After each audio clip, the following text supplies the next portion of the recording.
y'all, Scott here. Have you seen something that looks like this? If you found that, that's me caring about the Nintendo 64. Please dispose of it immediately. I know, I'm putting these up and I just like the attention. Family photo. Oh god, that's embarrassing.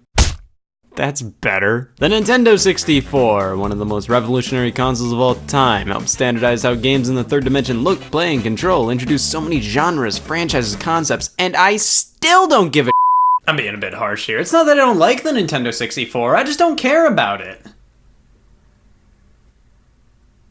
This is not my favorite Nintendo console. It's not my least favorite, but this is one of the tougher ones to go back to for me. I totally understand its worth and why to many this is their favorite, and I love so many of the things everybody else loves about this guy. But after I dug my grave, I decided to dig back into this system, look back at what gave it its groove, the games, the accessories, the innovation, the lack of Scott giving. Everything that made the Nintendo 64 the Nintendo 64. I want to learn to love this console, because as it stands, it's alright. But that won't do. I have to appreciate everything Nintendo does for me. Criticism is just whining. Nintendo made buttons. What did you do, Dad? Well, let's go back to the beginning here, where everything precisely started. The mid-90s. Nintendo was king of the video game space. Their first two consoles, the Nintendo Entertainment System and Super Nintendo Entertainment System, both were at the top of the food chain in nearly every category. They had the best games, the best developers, the best sales. They were the video game company. There's a reason people would call any video game thing a Nintendo. It's like, Mom, this is a calculator. However, as time went on, more and more competition started appearing. And not only that, they weren't complete laughingstocks. Pretty much most consoles that fought against the original NES, there's a reason I dug this grave deeper than usual. But with the SNES, Sega brought the big guns with their Genesis and ended up taking a lot of market share away from Nintendo, even surpassing them for a brief moment. And when Nintendo was working to create a CD add-on for the Super Nintendo, they worked with Sony on it, but canceled plans after re-evaluating their contract. This made Sony so mad they created a worldwide phenomenon out of spite. Basically, Sega was legitimately scaring Nintendo and me, and Sony was a promising up-and-coming rival. They were burned by Nintendo and wanted to make their own video game console, and this isn't even covering the dozens of other companies that tried. Nintendo couldn't just sit there and expect everybody to only want Nintendo products. Sega customers proved that not everybody was born a Nintendo diehard. So, they had to get to work on a successor to the Super Nintendo, and near the end of the console's life, it was pretty obvious where the video game industry was heading. Downhill! This console. 3D graphics and gameplay was the next big thing. Games like Donkey Kong Country and Star Fox gave us a taste as to how 3D can change how games look and play. Of course, cramming all of this onto a Super Nintendo cartridge, while possible, it felt more like they were shoehorning these types of games on the system. For Donkey Kong Country, they would create 3D models of these characters and recreate them in the form of a 2D SNES sprite. That was one way to get 3D looking games on your Super Nintendo, but what if you didn't have to do that? What if the game console could create 3D visuals right from the get-go? Well, Nintendo partnered with Silicon Graphics to do such a thing, announcing their collaboration on Project Reality in 1993. Yeah, Reality. At the time, these were the graphics dreams were made of. Like, the tech demos shown off weren't too far off from full-blown computer animation. By 1994, the official name of Project Reality was revealed, the Nintendo Ultra 64, Nintendo's next home console. I love adjectives and numbers, I'm sold. If you think game companies trying to push how powerful their consoles are now is a bit much, they made the defining feature of this console's name a tech spec. That's like Sony naming their next PlayStation the PlayStation GDDR6. 64 refers to how this console was 64 bits. Mom, don't you care? Bits were the hot ticket item back then. It all boiled down to how many bits does your console have? The NES only had 8, but the Genesis had 16, but the Super Nintendo had 16 as well, and the Sega Saturn and PlayStation were 32, but just for good measure, Nintendo skipped all the way over to 64. Technically, Nintendo had a 32-bit system at the time, the Virtual Boy, and even that had the codename of VR32, showing how important bits were to marketing back then. I guarantee you, nobody who actively argued about how many bits their console was even knew what bits were. Hell, I don't even know, and I'm complaining about it. All people knew was the higher the number, the gooder the fun. And Nintendo wanted to flaunt just how powerful their system was by lodging a number that meant absolutely nothing to anybody prior into their console's name. But they just couldn't help themselves and threw an Ultra in there as well. A couple months later in '94, the console design was revealed.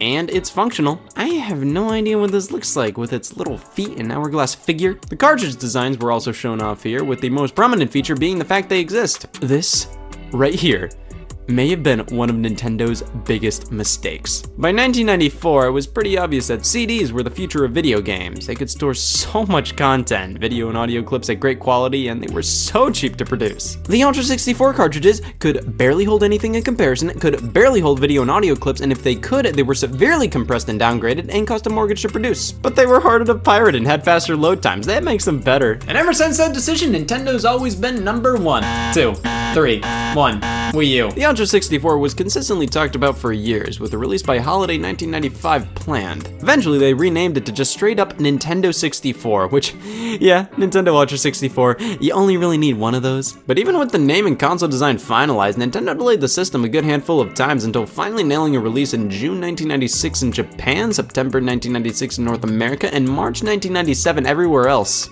4 years after it was announced. Yeah, this console took a while to actually exist. And that was unfortunate because Sega and Sony had a 2-year head start. Their consoles released in 1994, but they weren't Nintendo. They were dumb. Nintendo was fine with delaying their console and choosing to only use cartridges because they felt that people would choose to wait for an N64 instead of just buying a PlayStation. They sure didn't. To be fair, the Nintendo 64 sold incredibly well throughout its launch window, doing better than the competition for a brief moment. But then, it happened. Nothing. The Nintendo 64 had numerous software droughts. Nintendo just couldn't pump games out fast enough for the system. Games were becoming harder to develop. This was the first generation where 3D was the norm, so it was understandable development times may have been longer. But see, that's where the other developers come in. When Nintendo's not releasing games, surely the third parties can fill the void. And we return to one of Nintendo's greatest mistakes. See, the Sega Saturn and PlayStation may have only been stinky-ass 32-bit systems, but they used CDs for their games. That meant the games would cost less and store far more information. And with these systems having a 2-year head start on the N64, developers got used to having all that leg room. A standard PlayStation disc could fit roughly 700 megabytes of all kinds of stuff. A Nintendo 64 cartridge, at the most, could fit 64 megabytes. And even then, a game that used a 64 megabyte cartridge cost your soul to buy. So, to third-party developers, would you rather develop for a system that's been out for 2 years with a good install base that uses CDs so you can make bigger games with not as many limitations, or would you rather with Mario? Not only was Nintendo's output of software a bit lower than usual, but the amount of third-party software was just not up to snuff with the competition. When Nintendo wasn't releasing a new game, there really wasn't anything else to play. But I mean, when there was stuff to play, there was stuff to play. People loved their N64s, and while the PlayStation sold over 100 million units, with the Nintendo 64 coming in a distant second place with 32 million, it did better than the Sega Saturn. But that's something everybody can say about themselves. I think the lack of third-party support in some way made it so the people who owned a 64 felt a deeper connection to it than the PS1. That console kind of felt like the console people would just buy by default. Yeah, it has the most games, it plays music CDs, I'll go with this one. If you wanted an N64, you wanted an N64. You were willing to look past the issues because you really wanted to play the games. I just always see more people passionately talking about the Nintendo 64 in comparison to the PS1. While these are both two systems beloved by many, I feel like if you take 10 different people who owned a PlayStation, each of them probably don't have a ton in common. There were so many games on that system, there's a chance everybody played different PS1 games growing up. If you take 10 N64 owners, they all played Super Mario 64, Mario Kart 64, GoldenEye, Ocarina of Time. Not saying that's a good or bad thing, but I feel like the lack of a ton of software on Nintendo 64 in some ways helped bring more Nintendo fans together. That's almost the weirdly beautiful thing about a console that didn't do that well. The Wii U era was pretty tart, but I felt there was this cool connection I had with other Wii U owners. It was called a mutual hatred. So this is the Nintendo 64, originally launching for $199 with no pack-in game initially. Thank God, I'm allergic to deals. It was pretty much tradition for Nintendo to include a game with the console up to this point, but they decided to forgo that with the N64. Again, comparing the PS1 to the system, PlayStation just comes out on top here. You buy an N64 with no game, it's completely worthless out of the box. At least with the PlayStation, you could play music CDs on it, which gave it some value without a game. What are you gonna do with an N64? Take it for a walk? The system itself was standardized across the world. The name and design were the same in all regions, so we all said at the same time, what the f is this? This is such a silly looking console. It doesn't look bad by any means, it's just kinda odd. But it's not full-blown odd, it looks basic and strange at the same time. However, this design gave way to some incredible colors and special editions. There were so many variants out there. This is one of the first big consoles to really push different colors. But of course, the charcoal color was the de facto, coming with a great spider? Oh look, it's time to be confused about the Nintendo 64 controller. What the hell? Of course, with the system being so focused on delivering three-dimensional experiences, a simple 8-way directional pad wasn't gonna do. We needed full 360-degree movement, so here's an old friend I wouldn't trust with my life. The analog stick, a tiny little joystick made for one thumb in all the directions in the world. Outside of this edition, most of the controller is fairly typical. The buttons and D-pad all feel fine, and while the layout is odd, it's functional. 3 grips is just flat out bizarre though. There's no right or wrong way to hold this thing, though there's really no Nintendo 64 game out there that would ask you to use the D-pad if you're already using the stick and A and B buttons. For 3D games, you hold the middle prong and right prong. For 2D games, left prong and right prong. For weird ass games, left prong and middle prong. There's a trigger on the back of the middle prong here, these new C buttons, and a port for all kinds of activities. It's not a terrible controller. It's just not great. The stick is sort of garbage feeling, and sure, no game asks you to have access to all these buttons at once, but isn't it weird that this controller makes sure you can't access all these buttons at once? Like, is there any good reason why if you design your game around using the analog stick and A and B buttons, you just can't use the D-pad or L button? Regardless of my problems with it, the Nintendo 64 controller deserves respect after a shunning, but incorporating the analog stick helped innovate games so hard, and we can't ignore the fact you could use 4 of them on a console, no problem. 4-player multiplayer. That was another one of the Nintendo 64's claims to fame. Most consoles will only have 2 controller ports, and you would have to grab an accessory to up it to 4. Because of that, not many games in general supported more than 2 players, but the N64 really pushed for more people playing at once. It was the only console that generation to have 4 controller ports, which really helped it stick out. And just like the console controllers came in so many fun colors. Do I like this thing or not? Well, we gotta move on to the games, and Nintendo, the least you could have done when moving strictly to cartridges for this system was give them labels. I had to resort to buying fan-made ones on Etsy, and they're pretty fun. It makes it exciting when you buy a new 64 game, like, oh, I get to use another sticker. Even with the labels, the way these things are shaped make them kind of a pain to store. Anyways, the Nintendo 64 launched with games here in North America, and 2 of them at that. Japan had it way better. They got 3 games. Alongside the system's release, Super Mario 64 and Pilotwings 64 came out, that was it. If you were living in Japan, you had the choice of buying Saikyo Habu Shogi as well, which meant you were either buying Mario 64 or Pilotwings. Super Mario 64 was the flagship title, the reason you wanted to buy a Nintendo 64 if Pilotwings was sold out. Popping this cartridge in and turning it on. It's me, Mario! Hello!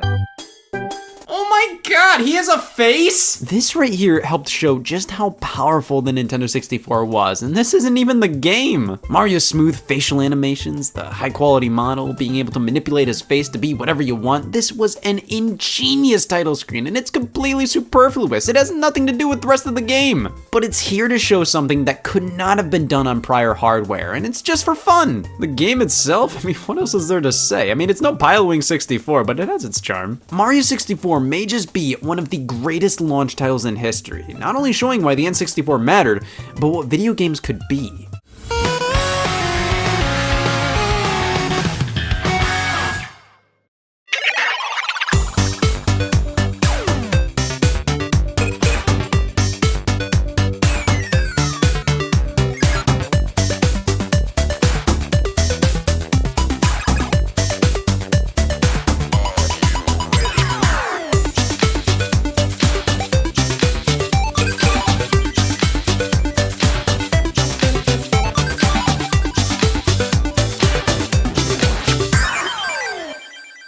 Pizza Hut stuffed crust is the crust that made crust good. Topped and stuffed with over a half-pound of cheese.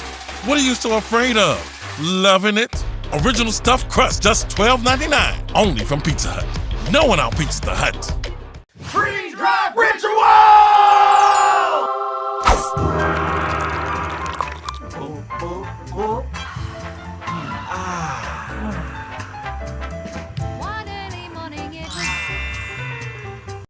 What's the recipe for surprising the kids, treating yourself, and ditching dish duty? You're looking at it. Order your Pizza Hut faves like Original Pan, Original Stuffed Crust, and more at pizzahut.com. No one out-pizzas the Hut. These are the employees' cars. You can do whatever you want to something if it's on your property. Legally speaking, that's not... Let's go make a car. What are you doing to my car? Stealing your hubcaps. It's fine. I'm the new CEO. American Auto, January 4th on NBC. And watch 2 episodes now on Peacock.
3D gaming was nothing new by the time this thing finally came out, but Mario 64 was the first to truly nail it. Having this controllable camera system and these wide open worlds to explore and jump around in. Half the fun in Mario 64 is just running, jumping, doing whatever. Wasting time. Some of my favorite memories with this game had nothing to do with completing the objectives. It was exploring Peach's castle, both on the outside and the inside. It was falling into a new level and just jumping about, doing all these fun tricks. This was the perfect selling point for 3D gaming, showing how it wasn't a gimmick. It wasn't about graphics, it wasn't about just looking more and more realistic. 3D worlds are so much more immersive, and the kind of fun I have in Mario 64, just rolling around exploring, it couldn't be done in 2D. While there were objectives to complete and the actual game was incredibly fun and replayable, Mario 64 gave you the tools to make your own fun alongside it. As a kid, it was a blast using my imagination with this game, coming up with crazy things to do or just not do anything at all, just enjoying being in this world. This will always be one of the greatest video games of all time.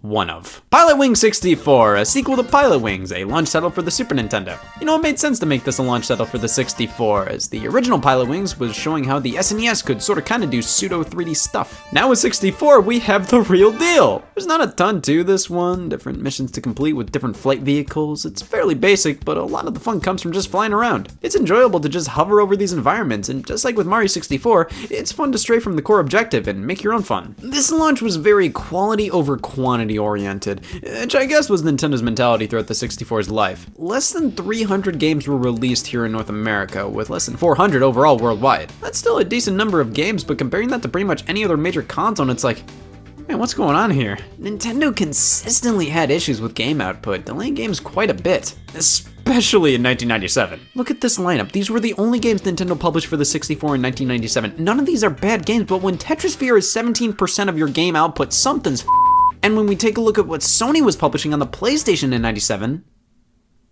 yeah, issue alert. But when Nintendo released a good game, they released a good game. The Legend of Zelda: Ocarina of Time was what many people were looking forward to, and it was basically another Mario 64 in terms of impact. Gone was the top-down perspective of 2D Zelda, and in came a third-person viewpoint in a 3D world. The added dimension really helped to push the character, story, and universe of Ocarina of Time. It truly felt like you were on an adventure, and these characters were actual people. Ocarina revolutionized what adventure games were, and is still considered one of, if not the greatest game of all time. We're 3 for 3 here. Not only did we get one Zelda game, but 2 Zelda games for the system. Crazy considering not many games came out on the N64, but we ended up getting 2 games in a series notorious for long wait times between entries. The Legend of Zelda: Majora's Mask was a very smart sequel, reusing assets in the foundation of Ocarina of Time and making something fairly unique in comparison. Doomsday is inevitable, and you have to do your general Zelda stuff before the time limit runs up, but you can manipulate time to your advantage. This, alongside the far darker tone, is what makes this game really stand out. Majora did require the expansion pack though, an accessory for the people who care too much. See, there's this door on the console, we remove it, and oh man, how could I forget to mention the jumper pack, my favorite! This comes standard with the console, and you need it inserted to have anything work, but we can remove it and replace it with an expansion pack for maximum better?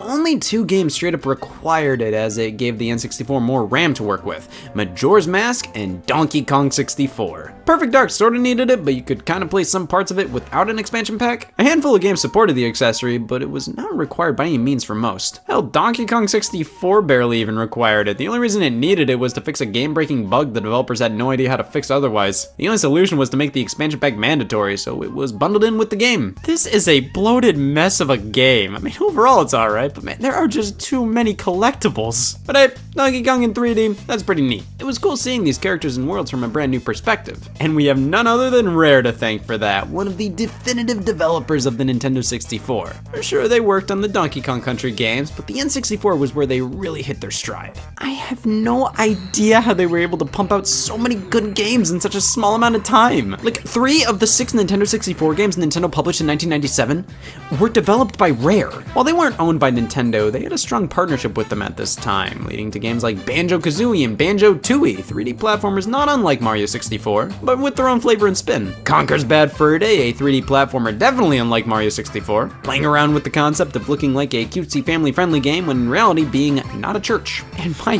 god, they really knew how to use this hardware. Conker specifically included just a ton of voice acting and cutscenes, which was hard to do on this system. You have some quirky one-offs like Blast Corps, all about vandalism, Jet Force Gemini, Mickey Speedway USA, Killer Instinct Gold, oh my god. God. Sure, not all these games were 100% winners, but at the very least, they were fairly quality titles for the time. But then they decided to squirt out GoldenEye 007, a landmark game in history. Wherefore for 4. How the hell did this even happen? A movie license game that came out 2 years after the movie ended up being a landmark title on home consoles, revolutionizing the first-person shooter, including one of the most cherished multiplayer modes of all time. It's definitely hard to go back to now, but you can always appreciate what it did for gaming and how amazing this was back in '97. Somehow, Nintendo had the James Bond license for video games at the time, and they definitely made the most of it.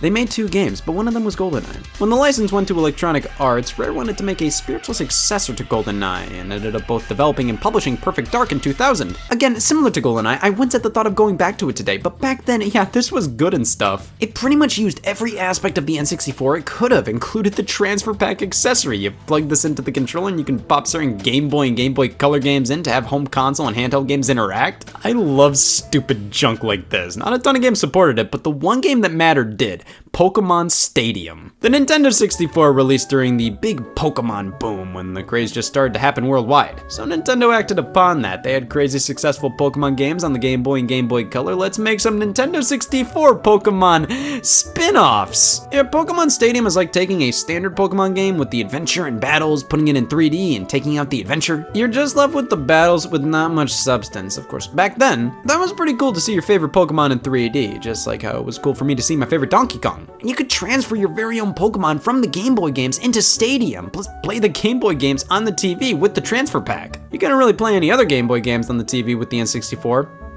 Just Pokemon. See, Nintendo let you play any Game Boy game on your Super Nintendo with the Super Game Boy. Why they made an accessory like this that let you only play one Game Boy game and nothing else, I don't know. But all Pokemon Stadium games supported the transfer pack. Pokemon Stadium 1, which only released in Japan. Pokemon Stadium 1, which is Pokemon Stadium 2 in Japan. And Pokemon Stadium 2, which was Pokemon Stadium Gold and Silver in Japan. Never liked Logic. There was AU Pikachu, which used the voice recognition unit, don't you? It doesn't. Pokemon Puzzle League, which was just a Pokemon-themed version of Tetris Attack, which makes it my favorite Pokemon game. And Pokemon Snap, an on-rails photography game. Try to get as good Pokemon shots as possible.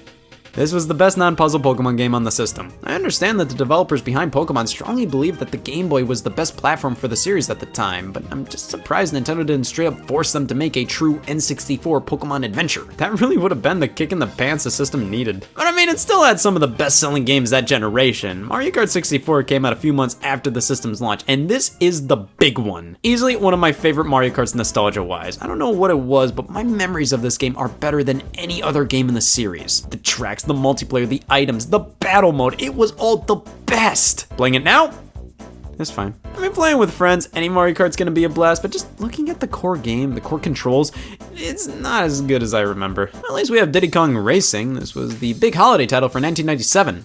When Mario Kart released earlier that year, yeah, that was really needed. But in many ways, this is better than Mario Kart 64. The characters are actual full 3D models, while in Mario Kart, they're all flat. There's an adventure mode, bosses, more characters developed by Rare. Again, how did they do this? Like 3 months after GoldenEye! And there were so many other racing games. F-Zero X, sequel to the SNES launch title. You know, with that one, you had to take their word for it, where you were and truly how fast you were going. Here, you get the full F-Zero experience. It is blisteringly fast. Wave Race 64 and 1080 snowboarding, the extreme sports racing games by Nintendo, but loads of fun, and they even brought back Excite Bike with Excite Bike 64. Of course, these racing games may not have been the most deep experiences out there in comparison to games like Final Fantasy VII and Metal Gear Solid on the PS1, but they were fun multiplayer experiences, and that is what made the N64 stand out. So many of Nintendo's flagship games on this console were multiplayer oriented, even if they hailed from a series that used to be single player only. F-Zero X introduced multiplayer, and so did Star Fox 64. And Star Fox 64 was a huge release, basically acting as a retelling of Star Fox on the Super Nintendo, but now on a system that isn't choking on its graphics. And the initial release included the Rumble Pack. Now, this is big. Plug it into your controller, pop some batteries in, and what happens in the game affects your controller. It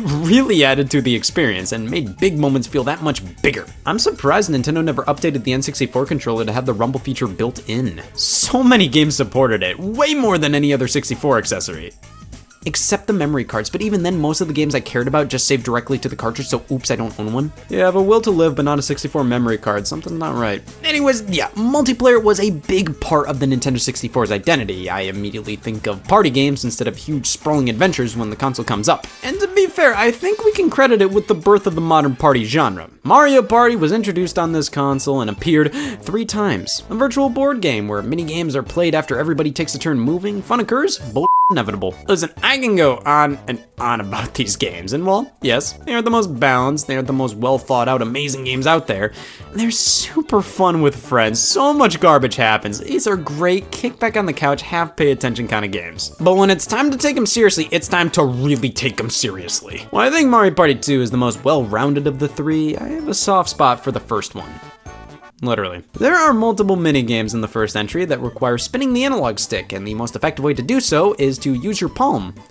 Why wouldn't Nintendo get sued? So, if you complained for a brief time, Nintendo would send you gloves free of charge and quickly put out Mario Party 2 with less hand-altering action to avoid further action. But hey, if you wanted something a bit more traditional, Mario sports games started to make their mark on the 64. They were always a thing, but truly became their own here. Golf and tennis were great entries, and they even supported the transfer pack, communicating with the Game Boy Color versions. And then Dr. Mario 64 came out, and it was the last Nintendo published N64 game here in North America, and you'd think they'd put a lot of time and effort into it.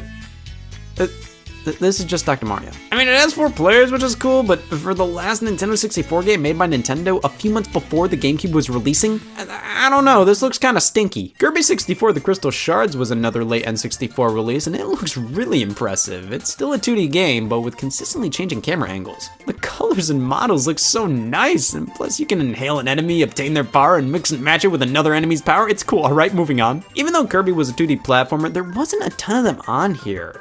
Sure, there was Yoshi's Story, a successor to Yoshi's Island. Not as good, but an interesting follow-up. Most games were just straight up 3D, which, like, obviously, why wouldn't they be? That was half the appeal of the system. Games were in 3D now. But looking over the PlayStation and Sega Saturn, they knew 2D games still had appeal. They weren't worse than 3D games, they were just different. So those systems had a pretty good mix of 2D and 3D games, while the 64 primarily focused on just 3D. That isn't terrible or anything. I mean, there were still 2D games here, with one of the most prominent being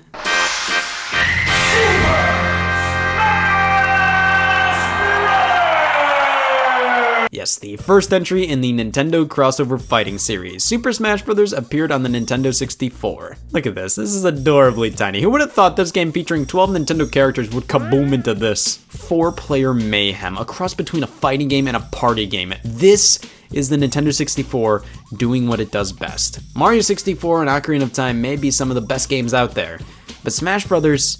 Is really what the Nintendo 64 was at its core. The fun machine. They had Paper Mario too. But that's pretty much everything Nintendo made on the system. Sure, there were some Japan exclusives. Animal Crossing got its start here. Like super late, it came out a week after Dr. Mario 64 and was the last overall Nintendo published game on the system, but it happened. Sin and Punishment and Custom Robo appeared only in Japan, but that's pretty much it.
These are the employees' cars. You can do whatever you want to something if it's on your property.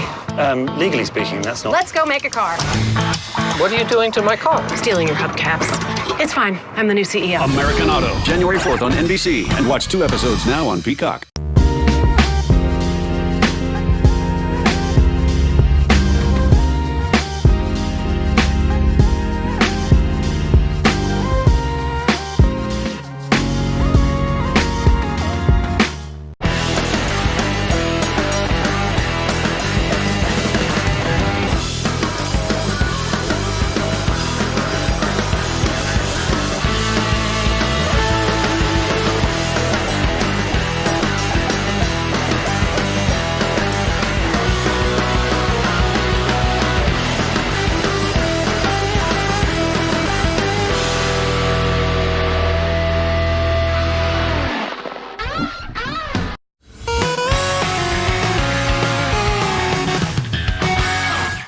I think it's time to discuss not what appeared on the Nintendo 64, but what didn't appear. No Metroid game, no Fire Emblem game, that was a little odd. Third-party support was incredibly minimal. Sure, the system got a few games here and there, but Squaresoft, the makers of Final Fantasy, they originally were planning to support the system just like any of Nintendo's previous consoles, but decided to go with PlayStation because of those sweet, sweet discs. They didn't publish anything on Nintendo 64. And then the other big guys, Capcom, Konami, they made a few things, but not nearly as much as they did on PlayStation. Sometimes the 64 would get table scraps from the PS1, like Mega Man 64. It's just Mega Man Legends from the PS1, a spin-off adventure game. Why not just call it Mega Man Legends? Calling it Mega Man 64 implies this is the definitive Mega Man Nintendo 64 experience, not a port of a PS1 adventure game spin-off of a platforming series. Also, let's discuss the 64 name. My god, why did every other game have to have 64 in their title? It just wasn't consistent. Why did Mario get it but not Zelda? Why did Donkey Kong get it but not F-Zero? Why did Mario Kart get it but not Mario Tennis? Pilotwings but not Yoshi? It was just weird what Nintendo considered deserving of an actual subtitle and what wasn't deserving. It almost felt like they were saying, yeah, this is just the Nintendo 64 version of the series and nothing more, keep walking. And a lot of other companies outside of Nintendo did this, and in my opinion, it made things somewhat confusing. Like, Mega Man 64 is a port of a PS1 game not called that, but Doom 64 is a completely brand new original game. At that point, why not call Resident Evil 2 on the Nintendo 64 Resident Evil 64? This was another Capcom game, the second one of 3, the third being Magical Tetris Challenge. This is all they did on N64. But Resident Evil 2 is wildly impressive. This was a 2-disc PS1 game, and they crammed the whole thing on a cartridge with not nearly as many compromises as you'd expect. This is crazy. It's unfortunate not a lot of other games like this reported, but to be fair,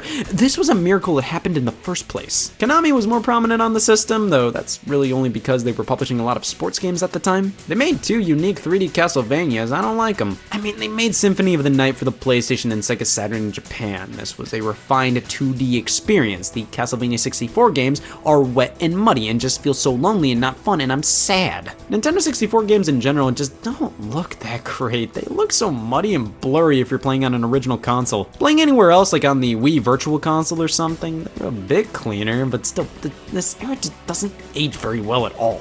The N64 didn't get a lot of other games. Third parties primarily would port over family games, sports games, some 3D platformers. Every now and then some exclusives would appear, like the Turok series, but there were barely any RPGs. Now, for somebody like me, thank God! Oh, come on. Basically, there were only 3 RPGs on the entire system. Quest 64, which the only reason this game exists was to be one of the only RPGs on the system, Ogre Battle 64, and Paper Mario. This was mainly a 3D platforming adventure game and party game machine. It did those things very well, but it wasn't a great all-in-one console. Which, to fix that issue, Nintendo released the 64DD add-on, I think. This was announced before the system even came out. Great, an add-on for a system that's not even close to releasing. I'm so excited to buy 2 things. This is actually just straight up called the 64DD, not the Nintendo 64DD, and these are incredibly rare and expensive. You'd have to be a an idiot to own one of them. While it was announced in 1995, it released in 1999. It was created to avoid the storage limitations of the N64 cartridges by using magnetic discs. It barely helped. Like, N64 cartridges at their max could store 64 megabytes of stuff. These discs were 64 megabytes standard.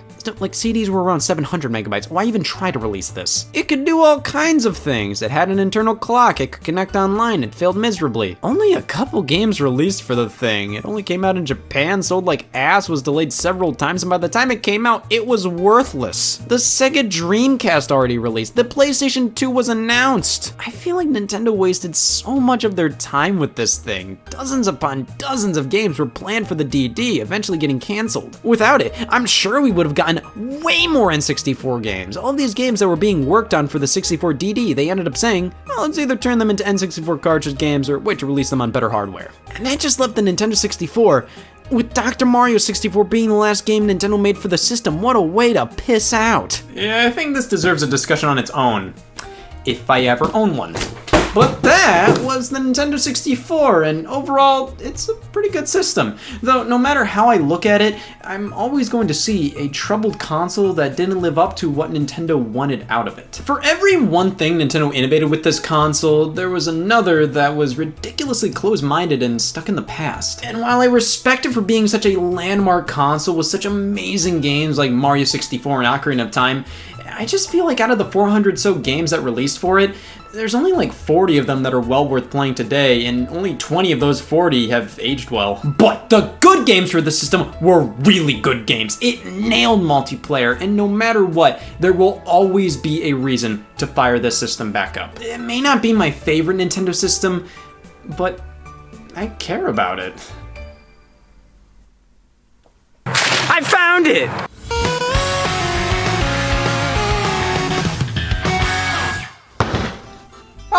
Hey y'all, Scott here, and you might have noticed this 2-liter Mountain Dew and sack of Doritos I'm about to fling into my gullet. Don't worry, I feel a good reason for doing this coming on to me.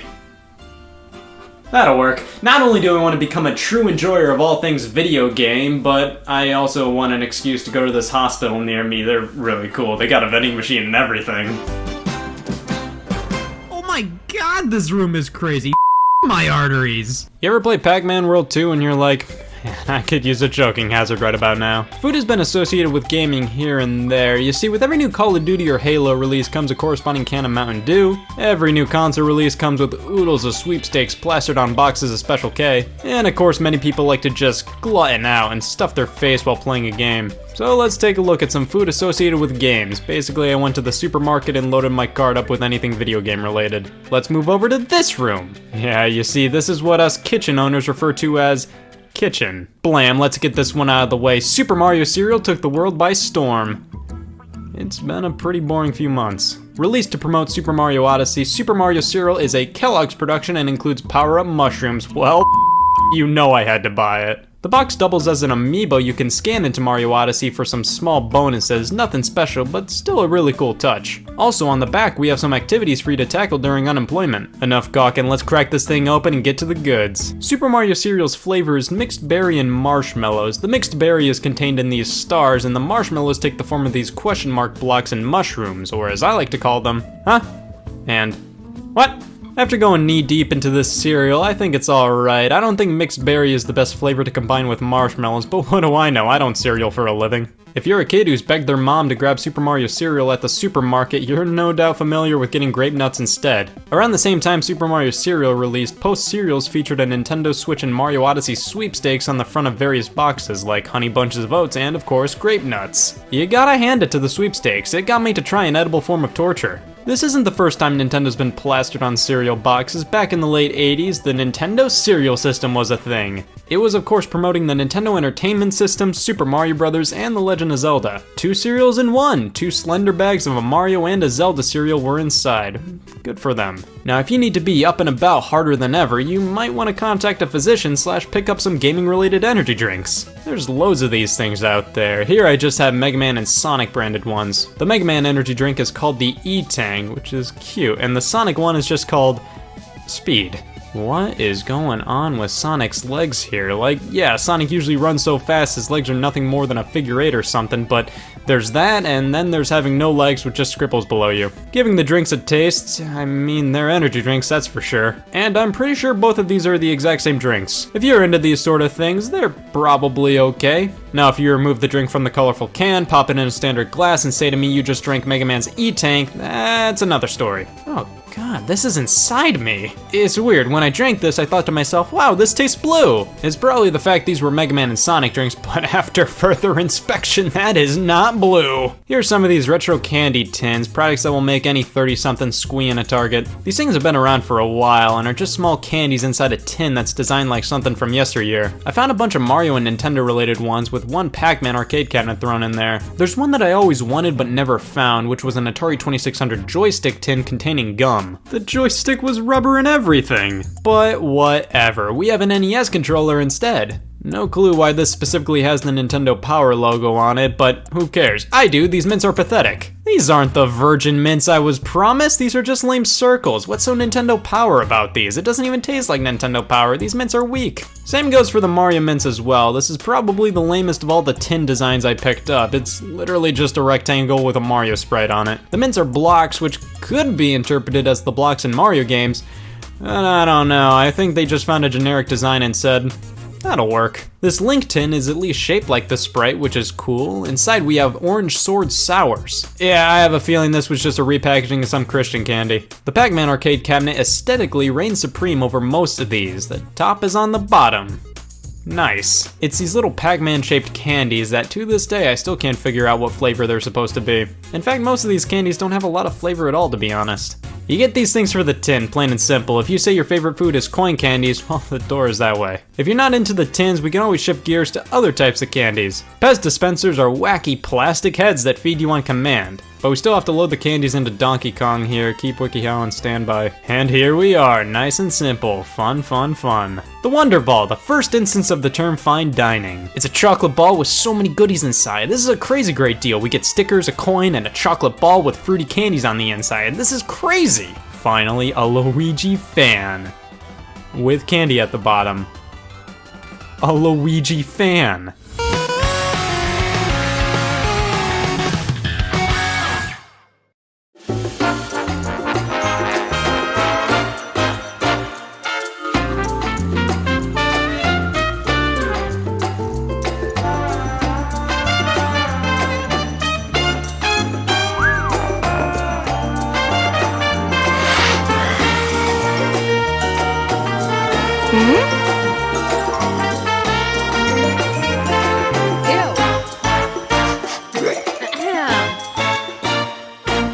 Pizza Hut stuffed crust is the crust that made crust good. Topped and stuffed with over a half-pound of cheese.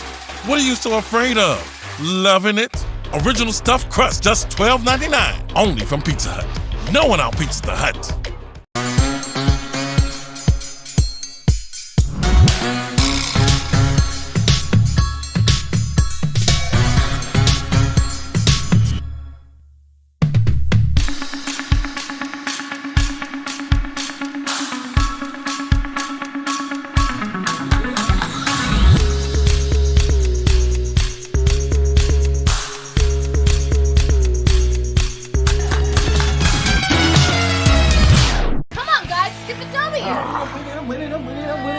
If you really want to win this, we should do the Freeze Drive Ritual! Silence! TBH, the elixir! Elixir? I brought Dr. Pepper.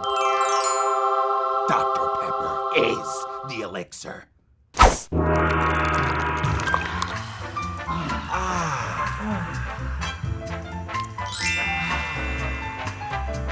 What's the recipe for surprising the kids, treating yourself, and ditching dish duty?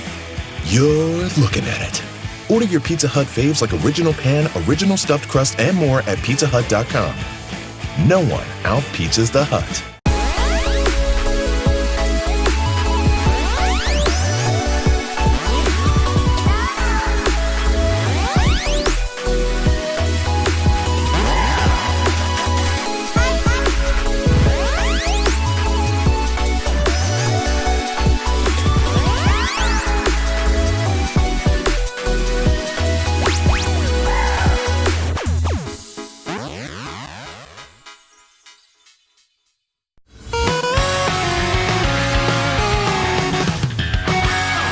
So many people have asked me to cover Pokemon, so I guess this is the best place to start. Pokemon Fruit Snacks. Oh, so this is what the franchise is all about. We have loads of fruity interpretations of everybody's favorite Pokemon, like Dopey, Sneezy, Bashful, the gang's all here. Overall, good first impressions of the franchise. There's also a Mario Kart variety, which isn't as Mario Kart as it is just standard Mario. But finally, we get to know, what does Luigi taste like? Now let's talk some more video game promotions. Food that's packaging is just absolutely creamed out by a hot new video game release. I think one of the most notable ones would be Mountain Dew and Game Fuel, a specific flavor of Mountain Dew that releases to coincide with a new video game release. This is actually the first release of the drink, promoting Halo 3 and congestive heart failure. 3 free Pokemon cards and a box of fruit roll-ups, let's go for it! Oh man, anybody up for 52 pickup? You get a free Sea of Thieves item per Chips Ahoy pack? Well, don't mind if I do. Now, one piece of gaming food I could not for the life of me track down was Gamer Grub. This stuff always looked pretty tasty. It's fundamentally just a snack mix that was advertised as the perfect gaming snack because you can just pour pour it down your throat.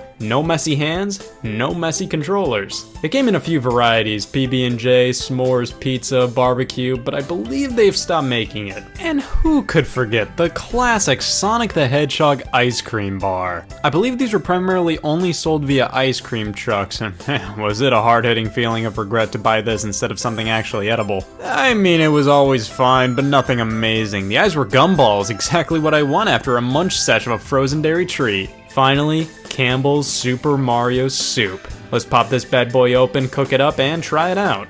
You know what? That's actually pretty good. Let me check the ingredients on this bad boy. Oh, hell yeah. Is that a pinball machine? Oh my god, my ass is bleeding. Hey all, Scott here, and damn it! I own Sonic Jam! It's a pretty rare game, but I don't want to be known as the guy who owns Sonic Jam when I'm dead. If you tell somebody you collect video games, you are most definitely going to get the question, what's the rarest game you own?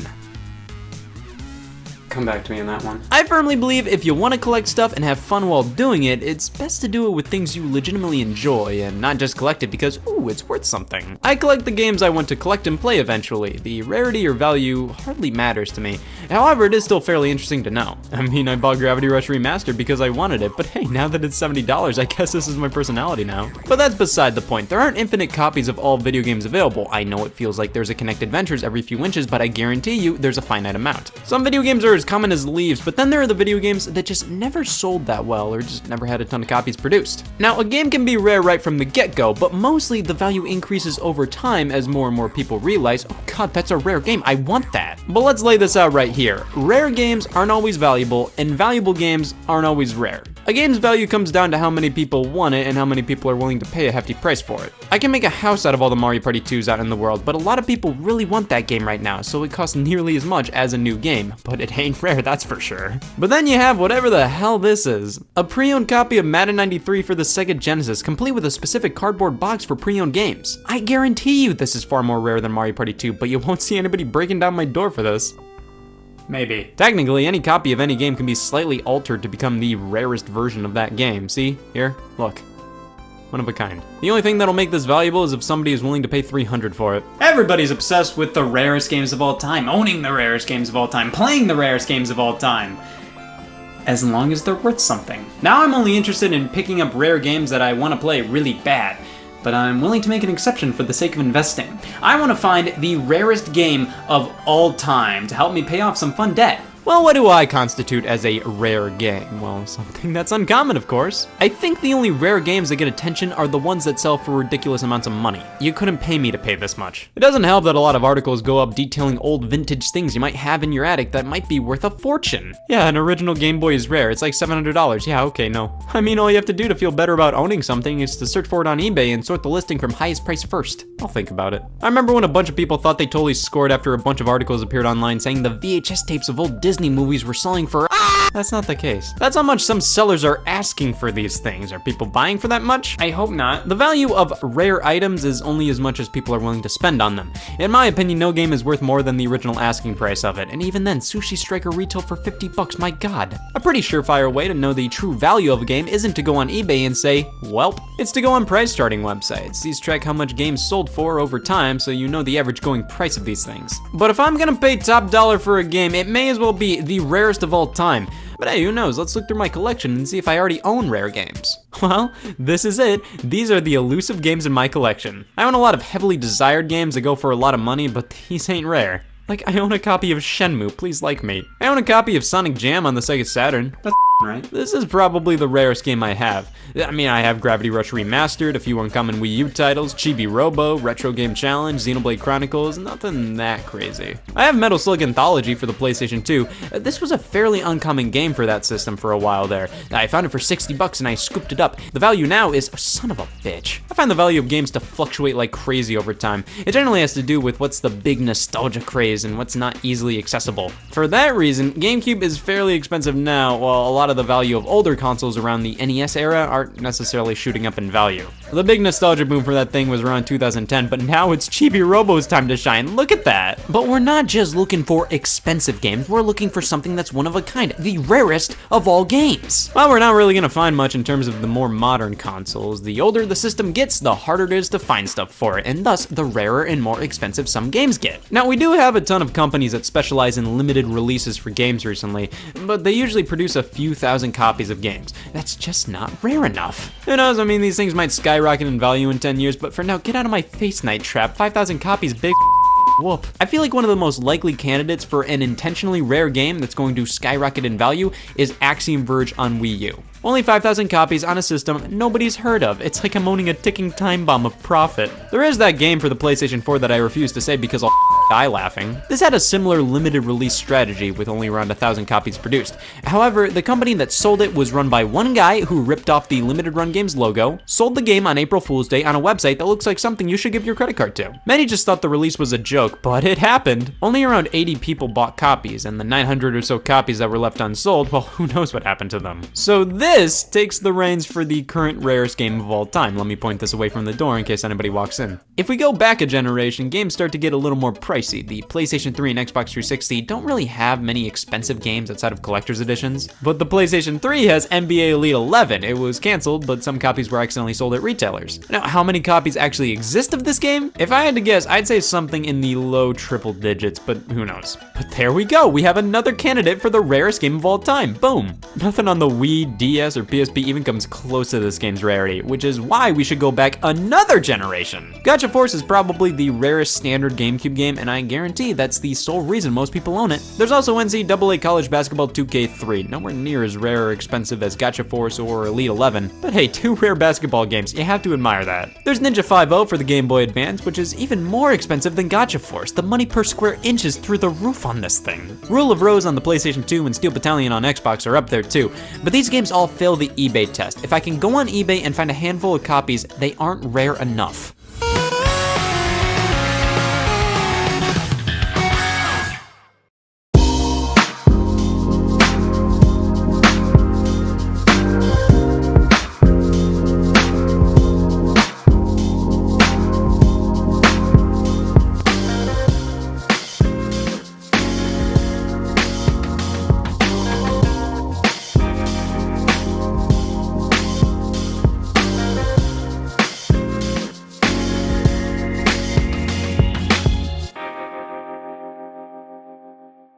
Wait a minute.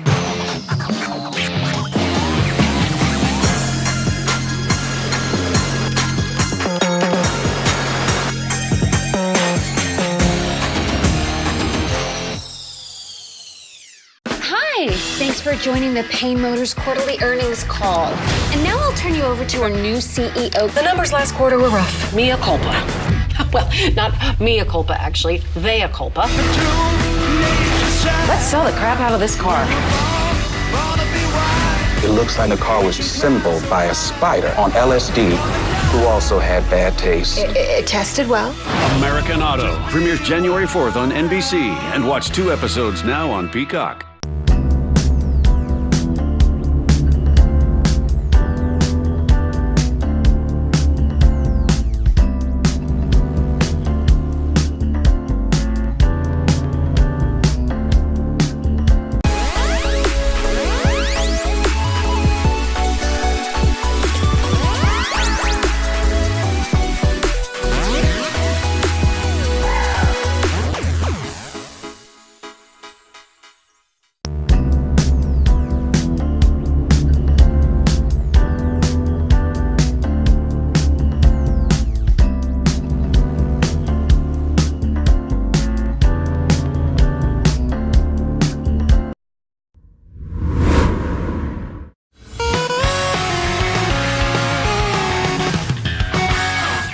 Now we're starting to get more into the golden age of video game rarities. Information wasn't kept up nearly as well in the past as it is now with video games, so there are a ton more oddities as we go back. Clay Fighter Sculptor's Cut on Nintendo 64 is the crowning jewel of that platform, and it's not even good.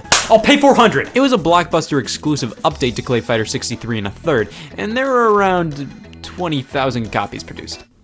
Well, I don't give a anymore. This is ridiculous. All these rare games have 5,000 plus copies made of them. The only rarer than rare games we've seen so far are The Death of Society and a basketball game. And I've already played a basketball game within the year. I don't want to do it again. The PlayStation 1 has fairly reasonable prices all around, but none compare to LSD Dream Emulator. Well, no wonder this one's up there. The rarest Game Boy game, definitely Amazing Tater, going for a whopping...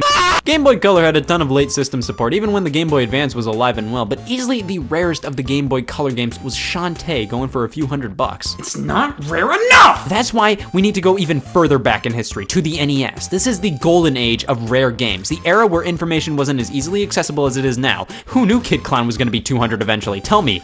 Who? Well, on the NES, there are the usual suspects. Bubble Bobble Part 2, Panic Restaurant, Flintstones Surprise at Dinosaur Peak, and the big one, Little Samson. All of these games are quite good later NES titles. Now, good enough to spend over $300 on, that's tricky to answer. These are kind of the big rare games in the NES library most collectors go for. I mean, don't get me wrong, they're rare, but they're not impossible to get. That's the trick with rare and valuable games. I feel like they're more likely to be in demand when they hit that sweet spot. Incredibly hard to find, but very possible to obtain. You can find all of these on eBay quite frequently, so none of these could really be the rarest games of all time. They're just heavily desired and heavily uncommon. That's why they're so expensive. But let's go a step further with rare NES stuff. How about Bubble Bath Babes? Yes, an unlicensed racy NES puzzle game with babes in a bubble bath. How does gameplay of this get past the YouTube censors? Now, this is definitely more uncommon than any of these, but there's a good few copies lurking around there of Bubble Bath Babes, so surely there's something more elusive and rare than Bubble Bath Babes. Well, I mean, one of the most well-known rare games is the Nintendo World Championship cartridge. The gray version was used in the competition and given to the finalists, while the gold ones are much more limited and were given away via a contest in Nintendo Power.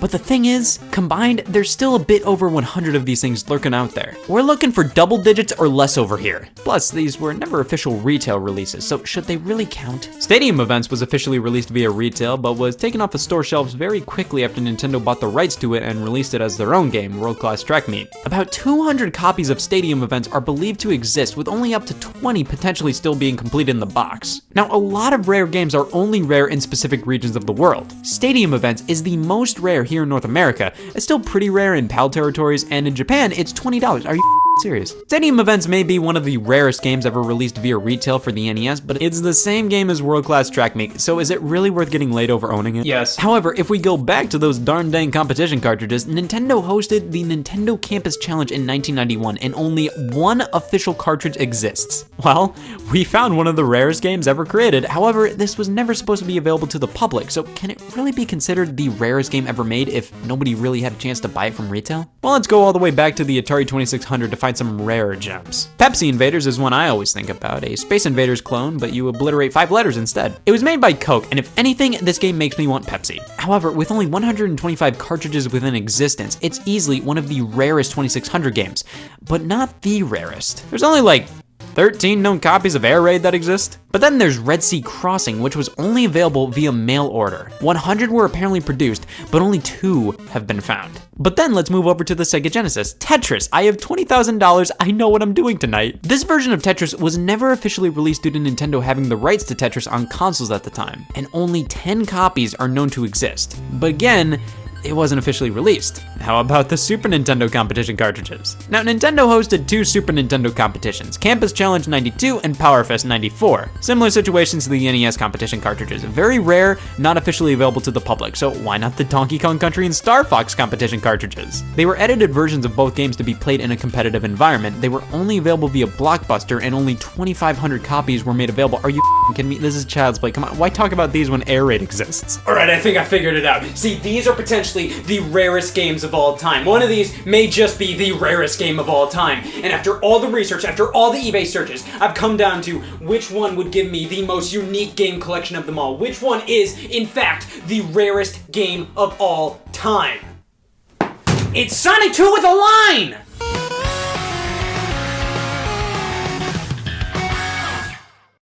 How does a